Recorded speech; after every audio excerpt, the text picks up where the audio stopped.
নিম্নচাপের রক্তচক্ষু আজকাল যে 4 জেলায় ভারী বৃষ্টির সতর্কতা জারি করা হয়েছে। কলকাতায় বেশ কয়েক পশলা বৃষ্টির সংকেত রয়েছে।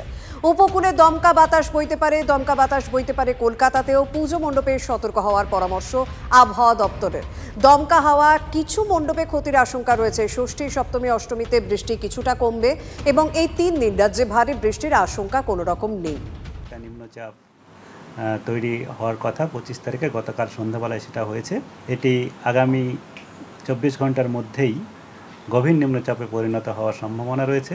আগামী দুদিনে পশ্চিমবঙ্গের সমস্ত জেলাতেই প্রায় সর্বত্রই হালকা থেকে মাঝারি বৃষ্টিপাত হবে।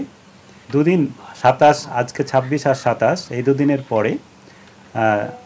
দুদিনের পরে যেটা হবে সে বৃষ্টিপাত কমবে। 28, 29, 30 এই 3 দিনে বৃষ্টিপাত কম থাকার সম্ভাবনা। দক্ষিণবঙ্গে 1 তারিখে বৃষ্টিপাত আবার বাড়ার সম্ভাবনা থাকছে। মূলত 1 তারিখের সন্ধ্যা বা তারপরের থেকে বৃষ্টিপাত বাড়বে। কারণ স্বরূপ এটা হচ্ছে আমাদের 1 তারিখ নাগাদ আরেকটা নিম্নচাপ তৈরি হওয়ার সম্ভাবনা রয়েছে। সমুদ্রের কাছাকাছি এলাকাগুলোতে যেসব পুজো মণ্ডপ আছে সেখানে দমকা হাওয়াতে বা বৃষ্টিপাতের জন্য কিছুটা ক্ষতি হওয়ার সম্ভাবনাও থাকবে।